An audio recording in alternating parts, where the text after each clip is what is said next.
Hello दोस्तों, जैसा कि आप वीडियो को देखकर समझ ही गए होंगे, तो ऐसा क्यों होता है कि हर साल अक्टूबर से नवंबर के बीच दिल्ली की हवा जहरीली हो जाती है और बाकी समय क्यों नहीं होता। हर साल प्रदूषण बढ़ता ही क्यों जा रहा है, क्यों नहीं इस पर सख्त कदम उठाए जाते, क्यों हर साल इसी समय दिल्ली में दस्तक देता है प्रदूषण। तो चलिए इस वीडियो के माध्यम से हम जानते हैं। वीडियो शुरू करने से पहले अगर आपने मेरे चैनल मिस्टर राम बाबू जीके को सब्सक्राइब नहीं किया है तो सब्सक्राइब कर लीजिए। तो चलिए जानते हैं। वैसे तो प्रदूषण होने के कई कारण हैं, जैसे कि कंस्ट्रक्शन का काम, कार, फैक्ट्री से निकलने वाला धुआं। प्रदूषण को कम करने के लिए कई काम किए भी जा रहे हैं। ऐसे में मोटर व्हीकल को बदला जा रहा है। आजकल इलेक्ट्रॉनिक व्हीकल पर ज्यादा ध्यान दिया जा रहा है, जिससे पोल्यूशन ना के बराबर होता है। लेकिन तो अक्टूबर नवंबर के बीच ही क्यों इतना प्रदूषण होता है? इसका एक बहुत बड़ा कारण पराली है। पराली को जलाना इसका एक बहुत बड़ा कारण माना जाता है। दिल्ली के कई इलाकों में अभी कुछ दिन पहले प्रदूषण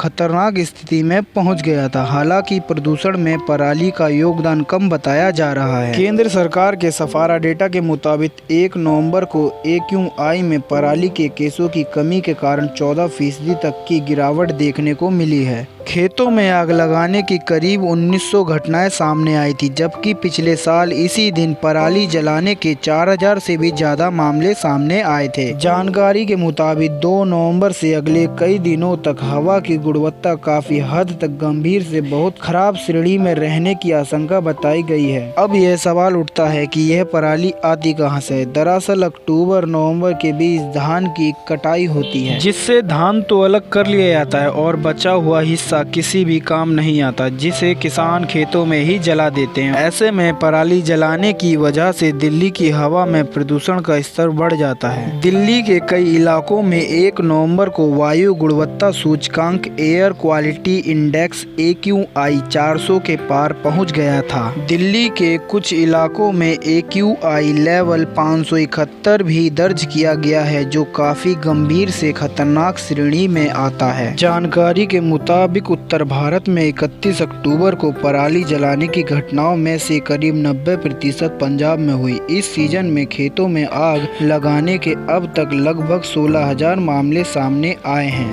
पराली जलाने के मामले में पंजाब दूसरे राज्यों से आगे है। तो अब यह सवाल उठता है कि प्रदूषण की रोकथाम के लिए दिल्ली सरकार क्या कर रही है? दिल्ली सरकार प्रदूषण के स्तर को कम करने के लिए पानी का छिड़काव करने वाली 521 मशीनें और 223 एंटी स्मोक गन और 150 मोबाइल एंटी स्मोक गन को लगाया गया है। इसके अलावा ग्रांडेड रिस्पांस एक्शन प्लान की तीसरी स्टेज को लागू कर दिया गया है। इसके तहत दिल्ली में कंस्ट्रक्शन और डिमोलिशन एक्टिविटी पर प्रतिबंध लगा दिया गया है। हालांकि जरूरी प्रोजेक्ट्स पर प्रतिबंध नहीं है। साथ ही स्वच्छ ईंधन पर काम करने वाली ईंट भट्टी, हॉट मिक्स प्लांट और स्टोन क्रशर में खनन गतिविधियों पर भी रोक लगा दी गई है। मैं आशा करता हूं कि इस वीडियो से आपको कुछ न कुछ तो सीखने को मिला होगा। और भी ऐसी ही जानकारी भरी वीडियो को देखने के लिए वीडियो को लाइक शेयर कीजिए और साथ ही साथ चैनल को सब्सक्राइब कीजिए।